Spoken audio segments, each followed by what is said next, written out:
So hello friends, welcome back to the channel biology for you. I hope आप सभी अच्छे होंगे और बायोलॉजी के लेक्चर्स को समझ रहे होंगे। और अगर आपको लेक्चर समझ में आ रहे हैं, क्वेश्चन आंसर समझ में आ रहे हैं, और अगर आपको जो भी मैं टॉपिक्स पढ़ा रहा हूँ उन टॉपिक्स को अगर आप आपके गाइड्स में या फिर आपके बुक में मेल कर रहे हैं तो इट मीन्स कि आप एग्ज़ाम ओरिएंटेड चीज़ पढ़ रहे हैं। मतलब आप वही चीज़ पढ़ रहे हैं जो एग्ज़ाम में आने वाले हैं, उससे कोई भी इतर नहीं, कोई भी अलग चीज़ आप नहीं पढ़ रहे हैं। मैं जानता हूँ कि चैप्टर्स ख़त्म करने में कुछ ज़्यादा टाइम लग रहा है, क्योंकि नोट्स बनाने और लिखने में कुछ ज़्यादा समय लग जाता है, ठीक है। और मैं वही चीज़ पढ़ाता हूँ जो एग्ज़ाम में आएगा। इसके इसके अलग मैं आज तक कोई भी ऐसा चीज़ आपको पढ़ाया ही नहीं जो एग्ज़ाम में ना आए। तो डोंट टेक टेंशन, आप बस पढ़ते रहिए, नोट्स याद रखते रहिए, एग्ज़ाम में आप सभी अच्छे लिख लेंगे। तो आज मैं आपको जो 8 चैप्टर में पढ़ा रहा था मानव स्वास्थ्य एवं रोग के बारे में, वो ख़त्म हो गया है।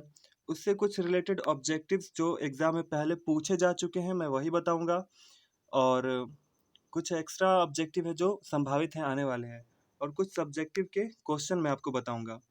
क्लियर है? तो आप वीडियो के साथ बने रहिए और लास्ट तक वीडियो देखिए, काफ़ी इन्फॉर्मेटिव है। और लाइक सब्सक्राइब ज़रूर कर दीजिए और शेयर कीजिए उन लोगों के साथ जिन्हें बायोलॉजी क्लास की ज़रूरत है। चलते हैं पहले क्वेश्चन की तरफ। तो देखिए, निम्नलिखित में कौन वायरस जनित रोग है? मतलब इनमें से कौन सा ऐसा रोग है जो वायरस से होता है? बताइए। मलेरिया तो प्रोटोजोआ से होता है, क्षय रोग तो बैक्टीरिया से होता है, हैजा भी बैक्टीरिया से होता है। So answer is hepatitis. ठीक है, तो निम्नलिखित में कौन वायरस जनित रोग है? तो आंसर है हेपेटाइटिस। क्लियर है? नेक्स्ट क्वेश्चन देखते हैं। सेकंड क्वेश्चन है, इनमें कौन प्रोटोजोआ जनित रोग है? मैंने पहले क्वेश्चन बताया प्रोटोजोआ से कौन सा रोग होता है, तो प्रोटोजोआ से मलेरिया होता है। तो आपको पता ही है मलेरिया के 4 प्रकार होते हैं, plasmodium vivax, plasmodium ovale, plasmodium plasmodium और भी इस टाइप के, अभी मुझे याद नहीं आ रहे हैं, सॉरी। तो ये 4 प्रकार के प्लाज्मोडियम होते हैं। तो ये प्लाज्मोडियम प्रोटोजोआ होते हैं, प्लाज्मोडियम ही प्रोटोजोआ होते हैं जो मलेरिया रोग के कारक होते हैं। ठीक है। नेक्स्ट क्वेश्चन है, एड्स के कारक कौन है? तो एड्स के कारक है HIV, human immunodeficiency virus. Next question है, ओपियम से प्राप्त होने वाला मॉर्फिन क्या है? अभी जब मैंने आपको बताया था अब ओपियम के बारे में, है ना, तो ओपियोइड्स का ही दूसरा नाम ओपियम है, ओपियम यानी अफीम। तो ओपियम से प्राप्त होने वाला जो मॉर्फिन है उसे हम लोग क्या कहते हैं? तो वो है एल्केलॉइड्स। ठीक है, ये एक प्रकार का एल्केलॉइड है मॉर्फिन, जो नशीले पदार्थ होते हैं एल्केलॉइड्स। तो एल्केलॉइड्स मॉर्फिन जो है एक प्रकार का एल्केलॉइड्स है। ठीक है, सॉरी। पांचवें क्वेश्चन की तरफ चलते हैं। निम्न में कौन यौन संचारित रोग है? यहाँ पे कौन है, निम्न में कौन यौन संचारित रोग है, यानी STD, सेक्सुअल ट्रांसमिटेड डिजीज कौन सा है इनमें से? तो वो है सिफिलिस, जो ट्रेपोनोमा पैलिडम से होता है ना। नाम याद रखिएगा, ट्रेपोनोमा पैलिडम।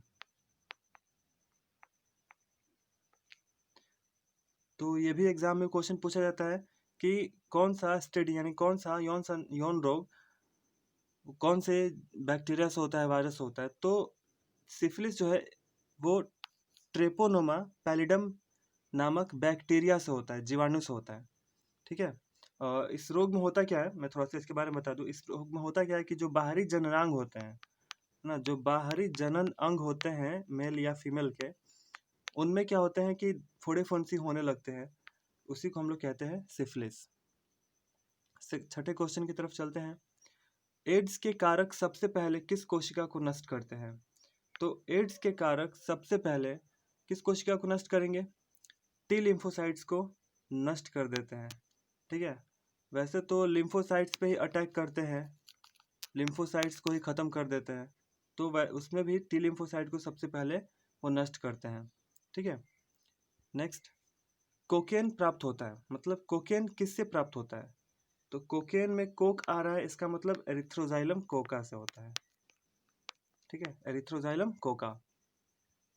नेक्स्ट क्वेश्चन है, टी लिम्फोसाइट्स उत्पन्न होता है, जब आपको लेक्चर याद होगा टी लिम्फोसाइट्स के ओरिजिन के बारे में जब बताया था, तो टी लिम्फोसाइट कहाँ कहाँ बनता है, कितने प्रकार का होता है, तो टी लिम्फोसाइट कहाँ बनता है? थाइमस में बनता है। ठीक है, मैंने बताया था कि अस्थि मज्जा में दो प्रकार के कोशिका, दो प्रकार के लिम्फोसाइट्स बनते हैं।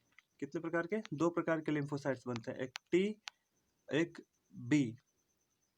तो जो लिम्फोसाइट, टी लिम्फोसाइट अस्थि मज्जा में नहीं बनता, लिम्फोसाइट इसमें बनता है, लेकिन इसमें से कुछ लिम्फोसाइट निकल के थाइमस में चला जाता है। थाइमस ग्रंथि जो हमारे फेफड़े के आसपास होता है वहाँ पे चला जाता है, इसलिए इसको टी लिम्फोसाइट कहा जाता है। और ये बोन में ही बनता है, हड्डी में ही बनता है, इसलिए इसको हम लोग बी लिम्फोसाइट कहते हैं।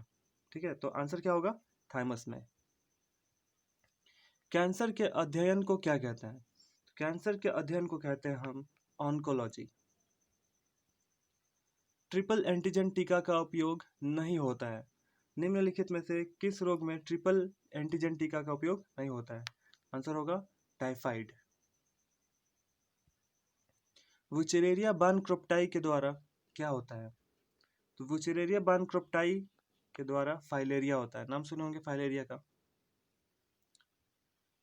विडॉल टेस्ट किसकी पहचान के लिए किया जाता है? मैंने आपको ये बताया भी है, जब टाइफाइड के बारे में बताया था तो उस लेक्चर में मैंने बताया कि टाइफाइड के जांच के लिए हम लोग विडॉल टेस्ट करवाते हैं। ठीक है, एलर्जी कौन से इम्यूनोग्लोब्यूलिन के कारण होता है? इम्यूनोग्लोब्यूलिन एंटीबॉडी के कारण होता है, किसके कारण होता है? आपको पता ही है किसके कारण होता है? इम्यूनोग्लोब्यूलिन, इम्यूनोग्लोब्यूलिन ई के कारण होता है। ठीक है, इम्यूनोग्लोब्यूलिन ई जो है वो काफ़ी सेंसिटिव होता है ना, सेंसिटिव होने के कारण ये एलर्जी उत्पन्न कर देता है।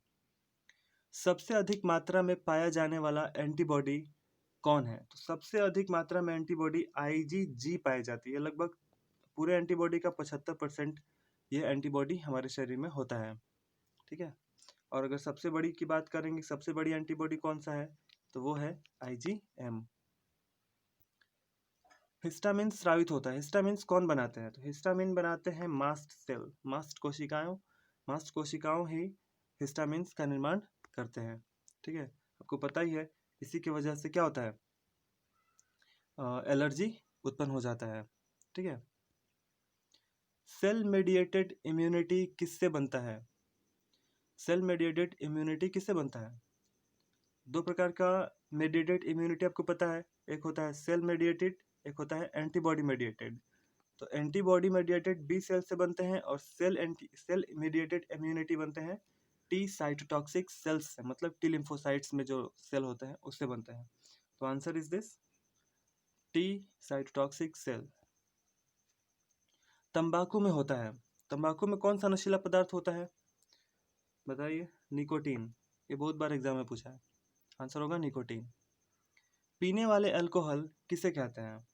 पीने वाले अल्कोहल होते हैं इथाइल अल्कोहल। जो लोग शराब पीते हैं ना, और शराब में कौन सा अल्कोहल होता है? तो शराब में होता है इथाइल अल्कोहल। ठीक है, HIV में होता है, HIV में क्या होता है, कौन सा ट्रांसक्रिप्शन होता है बताइए?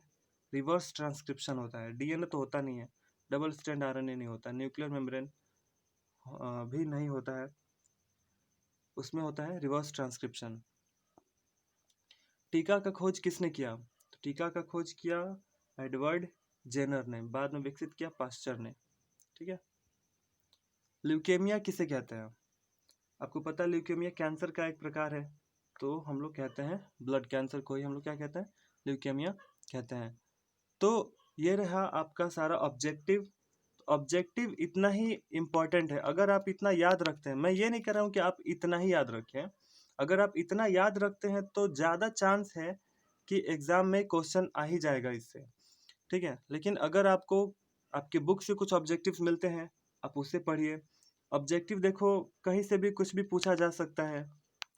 ठीक है, तो मैं सजेस्ट करूँगा कि आप बुक पढ़ते रहिए, आप बुक पढ़िए, उसमें अंडरलाइंस करिए जो भी लाइन इंपॉर्टेंट लगता है, आप पाओगे कि एग्ज़ाम में उसमें से कई सारे क्वेश्चन पूछे जा चुके हैं। सो आई जस्ट सजेस्ट यू कि आप बुक पढ़िए। ठीक है, तो अब हम चलते हैं अपने सब्जेक्टिव प्रश्नों की तरफ। तो ये रहे आपके सब्जेक्टिव प्रश्न जो कुछ आवश्यक है, और ये सभी प्रश्न जो होंगे वो एनसीईआरटी होंगे। ठीक है, या फिर ऐसे प्रश्न होंगे जो पहले कहीं ना कहीं एग्जाम में पूछे ही गए हैं। ठीक है, तो इसलिए काफ़ी इम्पोर्टेंट ये सभी प्रश्न होंगे जो आपको अपने कॉपी में लिख लेने हैं। मैं अपने टेलीग्राम हैंडल पे डाल दूंगा इसको। चलते हैं पहले क्वेश्चन की तरफ।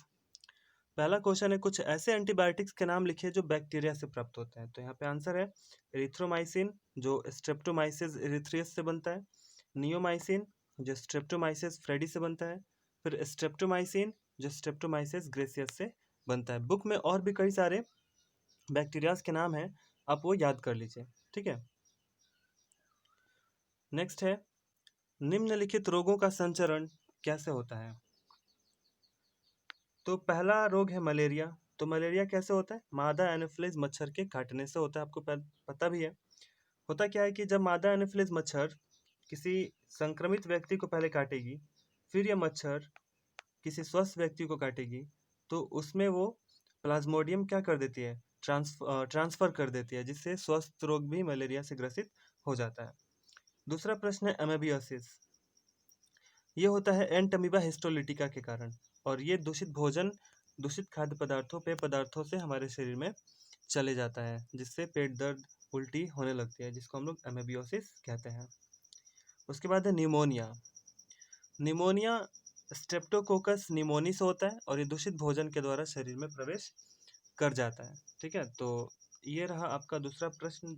और भी ऐसे, ये सिर्फ जो मैंने यहाँ पे दिया ना, ये कोई ऐसा एक्यूरेसी नहीं कि यही एग्जाम में आ ही जाएगा, लेकिन एग्जाम में ऐसा ज़रूर प्रश्न आता है कि आपको बताना होता है कि वो रोग कैसे फैला, या फिर किसके कारण होता है, वो कैसे शरीर में जाता है, उसका रोकथाम क्या होता है। तो ये सभी मैंने आपको डिस्कस कराया हुआ है, तो आप उसको अच्छे से पढ़िए। तीसरा प्रश्न है, असंक्राम्यता में लिम्फोसाइट की भूमिका के बारे में बताइए। तो असंक्राम्यता का मतलब पहले देख लेते हैं। असंक्राम्यता का अर्थ होता है संक्रमण से बचाव। संक्रमण मतलब बीमारी से बचाव। जो भी रोगाणु शरीर में प्रवेश करते हैं, तो रोग से बचाने के लिए लिम्फोसाइट हमारे शरीर में होते हैं। ये असंक्राम्यता जो है ना, वो लिम्फोसाइट के द्वारा ही बनाए जाते हैं। मतलब संक्रमण से बचाने के लिए जो हथियार बनाए जाते हैं हमारे शरीर में, वो लिम्फोसाइट ही हैं। ये दो प्रकार के होते हैं, बी लिम्फोसाइट और टी लिम्फोसाइट। ठीक है, ये लिम्फोसाइट्स विभिन्न प्रकार के एंटीजेंस के विरुद्ध क्या बनाते हैं, एंटीबॉडी बनाते हैं और उन्हें नष्ट करते हैं। एंटीजेंस के बारे में मैंने आपको बताया कि शरीर में जो भी कुछ बाहर से जाता है, जो भी रोगाणु शरीर में प्रवेश करता है, उससे हम लोग क्या कहते हैं, एंटीजेंस कहते हैं। ठीक है, तो आपको बात समझ में आई कि असंक्राम्यता में लिम्फोसाइट की भूमिका क्या है। लिम्फोसाइट ही असंक्राम्यता बनाता है, मतलब संक्रमण से बचाव कराता है। अब चूंकि ये दो प्रकार के होते हैं, तो दोनों अपने अपने काम करते हैं। दोनों के बारे में मैं काफ़ी सेपरेट वीडियो डिटेल में बनाया है, आप उसको ज़रूर देखिए पीछे। ठीक है, अगला प्रश्न देखते हैं, पैथोजन से आप क्या क्या समझते हैं, या फिर पैथोजन किसे कहते हैं। रोगाणुओं को ही क्या कहते हैं, पैथोजन कहते हैं। जो भी सूक्ष्म जीव होते हैं जो रोग उत्पन्न करते हैं, उन्हें हम क्या कहते हैं, पैथोजन कहते हैं। जैसे मलेरिया का पैथोजन है प्लाज्मोडियम, निमोनिया का पैथोजन है स्ट्रेप्टोकोकस निमोनी, एड्स का पैथोजन है HIV। ये सभी रोग उत्पन्न करते हैं। ठीक है, और भी जो भी रोग उत्पन्न करेंगे वो सभी क्या कहलाएंगे, आप बताइए, सभी पैथोजन कहलाएंगे। ठीक है, अभी करंट में क्या चल रहा है, कोरोना। कोरोना भी एक पैथोजन है, कोरोना वायरस है, ये भी एक प्रकार का पैथोजन है जो जानलेवा है। ठीक है, पांचवा प्रश्न है, निम्नलिखित को परिभाषित कीजिए। तो पहले को परिभाषित करना है इम्यूनोथेरेपी। थेरेपी मतलब ट्रीटमेंट, इलाज। तो इम्यूनोथेरेपी किसका इलाज है, बताइए, कैंसर का इलाज है, आप पढ़े होंगे। तो इम्यूनोथेरेपी कैंसर का इलाज है, और इसमें क्या है कि मोनोक्लोनल एंटीबॉडी का उपयोग किया जाता है। ठीक है, तो मोनोक्लोनल एंटीबॉडी का उपयोग करके शरीर को सुरक्षित बना लिया जाता है। और भी देखो, अभी कैंसर का टीका नहीं बनाया गया है। तो कैंसर का टीका अगर बन जाता है तो आगे चल के अब अगर बच्चों को या फिर लोगों को टीका दे दी जाता है तो कैंसर उसको नहीं होगा। लेकिन अभी तक तो कैंसर का टीका बना नहीं है, और ये इम्यूनोथेरेपी में ही आएगा अगर कैंसर का टीका बन जाता है तो। नेक्स्ट इलाज था कीमोथेरेपी। कीमोथेरेपी में क्या होता है कि उसमें एंटी कैंसर की दवाएं दी जाती है, जैसे एंटी बैक्टीरिया, एंटीवायरस, है ना, होता है। उसी प्रकार से एंटी कैंसर दवाएं होती हैं जो रोगी को दी जाती है कैंसर को ठीक करने के लिए। नेक्स्ट प्रश्न की तरफ चलते हैं। रोग का प्रसार कैसे होता है, संक्षेप में बताइए। रोगों का प्रसार कैसे होता है, रोग फैलते कैसे हैं? तो रोग का प्रसार रोगाणुओं के द्वारा होता है। किसके द्वारा होता है? रोगाणुओं के द्वारा होता है। पैथोजन के कारण होता है, ऊपर मैंने आपको बताया। और ये रोगाणु कहीं भी आपको मिल जाएंगे, वायु, जल, खाद्य पदार्थों, त्वचा या शरीर के अंदर भी, है ना, कहीं भी मिल जाएंगे। और इन्हीं माध्यमों से ये रोगाणु शरीर के अंदर प्रवेश कर जाते हैं।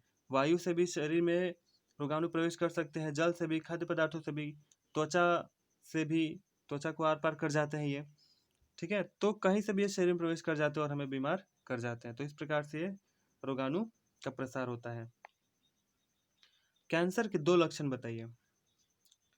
तो कैंसर का पहला लक्षण है कि इनकी कोशिकाओं में अनियंत्रित कोशिका विभाजन होती है। जैसे देखो, एक कोशिका 2 में बदल गया, 2 फिर 4 में बदल जाएगा, 4 फिर 8 में बदल जाएगा। इस टाइप से अगर कोशिकाएं बढ़ रही हैं तो कोई दिक्कत नहीं है, क्योंकि वो नियंत्रित बढ़ रही हैं। लेकिन अगर ये अनियंत्रित और काफ़ी तेज़ी से बढ़ने लगे और इकट्ठा होने लगे कहीं पे, तो समझिए कि वो कैंसर है। और फिर कैंसर कोशिकाओं के जो केंद्रक होते हैं ना, वो बहुत बड़े बड़े होते हैं। तो अगर आप माइक्रोस्कोप से देखेंगे तब पता चलेगा, ठीक है, कि ये कैंसर है। क्लियर? तो चलते हैं नेक्स्ट क्वेश्चन की तरफ। नेक्स्ट क्वेश्चन है, क्षय रोग क्या है, यह किस जीवाणु के कारण होता है, इसके रोकथाम बताएं। तो क्षय रोग मतलब टीबी, ट्यूबरकुलोसिस। क्षय रोग एक संक्रामक रोग है। क्या है? एक संक्रामक रोग है, जिसे हम लोग टीबी भी कहते हैं, ट्यूबरकुलोसिस भी कहते हैं। और इसमें मनुष्य के फेफड़े, श्वास नली और लसिका ग्रंथि प्रभावित होती है। तो मैंने अभी यहाँ पे 2-3 चीज़ बताया कि क्षय रोग क्या है, एक संक्रामक रोग है, इसको हम लोग टीबी कहते हैं, ट्यूबरकुलोसिस, ट्यूबरकुलोसिस। और इसमें क्या इफेक्ट होता है? फेफड़ा, श्वास नली और लसिका ग्रंथि। ये किस जीवाणु के कारण होता है? ये होता है माइकोबैक्टीरियम ट्यूबरकुलोसिस नामक जीवाणु के कारण, ठीक है। इसका रोकथाम क्या है? शिशुओं को बचाना है तो उसको बीसीजी का टीका दे दिया जाता है।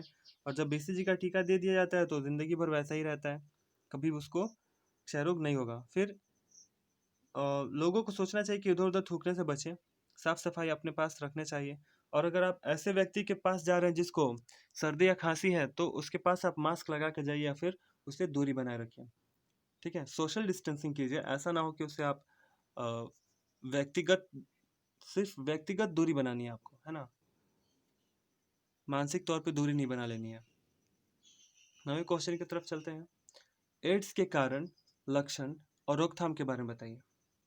देखो, मैंने यहाँ पे आंसर तो नहीं लिखा है, लेकिन इसके बारे में मैंने एक सेपरेट वीडियो बना रखा है यूट्यूब का, एड्स पर ही। उसमें मैंने हर चीज़ डिस्कस किया है काफ़ी डिटेल में, आप उसको ज़रूर देखिए। और नहीं तो अगर आपको नोट्स चाहिए तो आप टेलीग्राम डाउनलोड करके बायोलॉजी नोट्स सर्च करिए, उसमें मेरे डॉक्यूमेंट्स 17 PDF देखिए, आपको नोट्स मिल जाएंगे। क्योंकि आपको पता है कि मैं सब नोट्स, सारे नोट्स मैं टेलीग्राम पे डाल देता हूँ, ठीक है। तो आपको वहाँ पे आंसर मिल जाएंगे। 10वां प्रश्न देखते हैं। प्रतिरक्षा तंत्र क्या है, इसके मुख्य प्रकार क्या हैं, शरीर की सुरक्षा क्रियाविधि में बी सेल्स, एम्प्टी सेल्स की क्या भूमिका है, इसके बारे में देखेंगे, ठीक है। तो देखिए, प्रतिरक्षा तंत्र एक ऐसा तंत्र होता है जो शरीर की विभिन्न प्रकार के रोगाणुओं से क्या करते हैं, रक्षा करते हैं। तो प्रतिरक्षा तंत्र एक ऐसा क्या होता है, एक ऐसा तंत्र होता है जो शरीर की रक्षा करता है अलग अलग रोगाणुओं से। एक तंत्र होता है जो हमें बीमारियों से बचाता है। और ये 2 प्रकार का होता है। यहाँ पे लिखा है ना कितने प्रकार का होता है, 2 प्रकार का होता है। शरीर में प्रतिरक्षा तंत्र कितने प्रकार के होते हैं? 2 प्रकार के, एक अंतर्जात, एक उपार्जित। अंतर्जात जो होता है वो बचपन से ही होता है, या शरीर में जन्म से ही होता है। जब बच्चा जन्म लेगा और उसके शरीर में अंतर्जात प्रतिरक्षा तंत्र बन जाएगा। और उपार्जित जो होता है वो शरीर में जन्म के बाद बनता है टीकाकरण के द्वारा। अब देख लेते भूमिका क्या है। तो शरीर की सुरक्षा क्रियाविधि में बी सेल एम टी सेल की बहुत बड़ी भूमिका होती है। इन्हें हम लोग बी लिम्फोसाइट या टी लिम्फोसाइट भी कहते हैं। ये दोनों ही विशेष प्रकार के एंटीजेंस के विरुद्ध एंटीबॉडी बनाते हैं और एंटीजेंस को मारते हैं। बी सेल शरीर में क्या बनाता है, एंटीबॉडी मेडिएटेड इम्यूनिटी बनाता है, और टी सेल शरीर में सेल मेडिएटेड इम्यूनिटी बनाता है। तो ये भूमिका है इनकी। नेक्स्ट क्वेश्चन है, टीकाकरण एवं प्रतिरक्षाकरण पर संक्षिप्त टिप्पणी लिखें या फिर उसको परिभाषित कीजिए। टीकाकरण को इंग्लिश हम लोग क्या कहते हैं, वैक्सीनेशन। तो टीकाकरण क्या है, शरीर में किसी विशेष रोग के प्रति, किसी विशेष, हर रोग के प्रति नहीं, विशेष रोग के प्रति प्रतिरक्षा तंत्र विकसित करने की विधि को हम लोग क्या कहते हैं, टीकाकरण कहते हैं। बचपन में टीकाकरण होती है ना, शरीर में एक इंजेक्शन दे दिया जाता है, टीका जिसको हम लोग कहते हैं, वो एक विशेष रोग के प्रति होता है कि आगे चल के वो रोग हमें न हो, और उसी क्रिया को हम लोग प्रतिरक्षीकरण भी कहते हैं। शरीर में उत्पन्न किए गए प्रतिरोधी क्षमता को प्रतिरक्षाकरण कहते हैं। टीका तो दे दिया गया, प्रतिरक्षा तंत्र विकसित कर दिया गया, और जो उससे हमें क्षमता मिलती है रोगों से लड़ने की, उसे हम कहते हैं प्रतिरक्षाकरण। ठीक है, इम्यूनाइजेशन। मेटास्टेसिस का वर्णन करें। मैंने आपको ऊपर बताया मेटास्टेसिस क्या होता है। ये कैंसर कोशिकाओं का स्वस्थ कोशिकाओं को संक्रमित करना मेटास्टेसिस कहलाता है, या फिर सिंपल भाषा में कहें तो कैंसर का विकसित होना मेटास्टेसिस कहलाता है, कैंसर का बढ़ना। ठीक है, एक जैसे मान लो कि हाथ में एक जगह पर कैंसर कोशिकाएं इकट्ठा हो गई हैं, अब वो धीरे धीरे फैलने लगेगा, आसपास की कोशिकाओं को इफेक्ट करेगा, उसके आसपास की कोशिकाओं को इफेक्ट करेगा, उसके आसपास की कोशिकाओं को इफेक्ट करेगा, ऐसे ही इफेक्ट करते करते काफी सारे कोशिकाओं को अपने अंदर ले लेता है। उसी को हम लोग कहते हैं मेटास्टेसिस, मतलब इसका जड़ बढ़ेगा, है ना, इसकी जात बढ़ती चली जाएगी कैंसर की, तो इसको हम लोग कहते हैं मेटास्टेसिस। बात आ रही समझ में? एक बार मैं और समझा दूं कि कैंसर कोशिका ये है, जहां पर भी कैंसर है शरीर में, अगर वो आस पास भी बढ़ रहा है तो उससे ही हम कहते हैं मेटास्टेसिस। और ये कौन से ट्यूमर में होता है, मैलिग्नेंट ट्यूमर में होता है। आपको पता है ट्यूमर कितने प्रकार के होते हैं, ट्यूमर होते हैं दो प्रकार के, एक बेनाइन और एक मैलिग्नेंट। तो बेनाइन ट्यूमर हानिकारक नहीं होता है, जबकि मैलिग्नेंट ट्यूमर हानिकारक होता है, और यही कैंसर आगे चल के बन जाता है। यह है कुछ, इसमें आपको लिखना था, फुल नाम लिखना है, फुल फॉर्म जो एग्जाम में पूछा जाता है। माल्ट का फुल फॉर्म लिखना है, तो म्यूकोसा एसोसिएटेड लिम्फोइड टिश्यू। उसके बाद है CMI, cell mediated immunity. AIDS है acquired immune deficiency syndrome. NACO है नेशनल एड्स कंट्रोल ऑर्गेनाइजेशन, जो एड्स को कंट्रोल करता है। और HIV human immunodeficiency virus. ठीक है, जो रोगों से बचाता नहीं है, ये तो खुद रोगों का समूह है, इसे तो जानलेवा रोग है HIV। आगे चलते हैं, अंतर बताना है आपको। तो पहला अंतर आपको बताना है अंतर्जात और उपार्जित असंक्राम्यता में। अभी मैंने ऊपर बताया कि असंक्राम्यता दो प्रकार की होती है, प्रतिरक्षा तंत्र दो प्रकार की होती है। तो पहला होता है अंतर्जात, तो ये जन्म से ही होता है, ये जन्म से ही होता है और ये जन्म के बाद विकसित होता है। ये विशिष्ट नहीं होता है। विशिष्ट नहीं होने का मतलब क्या है कि किसी एक रोग के लिए नहीं बना होता है, हर रोग के लिए होता है, लेकिन ये विशिष्ट होता है ना, स्पेशल रोग के लिए उपार्जित असंक्राम्यता बनाई जाती है। और यह रोगाणुओं को शरीर में प्रवेश करने से रोकता है। कौन? अंतर्जात। अंतर्जात असंक्राम्यता जो है ना, वो रोगाणुओं को रोकेगा, पहले जाने नहीं देगा। अगर गलती से चला गया तब ये सक्रिय होगा। कौन? उपार्जित असंक्राम्यता, और उनको नष्ट करेगा। सेकेंड अर्थ बताना आपको सक्रिय और असक्रिय असंक्राम्यता में। देखो, जब शरीर के द्वारा एंटीबॉडी बनाई जाए, जब शरीर ही एंटीबॉडी बनाए तो उसको हम लोग कहेंगे सक्रिय असंक्राम्यता, और जब बाहर से एंटीबॉडी बनाई जाए तो उसे हम कहेंगे अक्रिय असंक्राम्यता। ठीक है, मतलब क्या है कि जैसे कोई रोग हो गया, उस रोग के एंटीजन को मारने के लिए शरीर एंटीबॉडी बना दिया तो सक्रिय हो गया। लेकिन अगर अगर बाहर से एंटीबॉडी डाली जा रही है कुछ समय के लिए तो उसको हम लोग कहेंगे अक्रिय एंटीबॉडी, सॉरी अक्रिय संक्राम्यता। यह अधिक दिनों तक रहता है, मतलब ये काफ़ी दिनों तक रहता है, कभी कभी लाइफ लॉन्ग भी होता है ना, पूरे जीवन तक चलता है, लेकिन ये कुछ समय के लिए होता है। जैसे अभी कोई रोग हुआ, जैसे मान लीजिए सांप काटा किसी को, है ना, सांप काटा, उसके जहर को खत्म करने के लिए एक बाहर से एंटीबॉडी डाल दी गई, तो कुछ देर के लिए अगर एंटीबॉडी काम कर गया, सांप के जहर को खत्म कर दिया, तो वो हो गया अक्रिय संक्राम्यता। फिर उसके बाद वो एंटीबॉडी भी खत्म हो जाएगा सांप के जहर के खत्म होने के साथ साथ। ठीक है, तो ये रहे आपके 14 क्वेश्चन जो सब्जेक्टिव थे। आशा करता हूँ कि आपको सारे क्वेश्चन समझ में आए हैं। तो अगर समझ में आए हैं तो please hit the like button और शेयर करिए उन लोगों के साथ जिन्हें बायोलॉजी क्लास की ज़रूरत है। ठीक है, तो कल के लेक्चर में हम लोग नए 9th चैप्टर को शुरू करने जा रहे हैं, तो कल का लेक्चर मिस नहीं करेंगे। तो आज के लिए इतना काफ़ी है। धन्यवाद।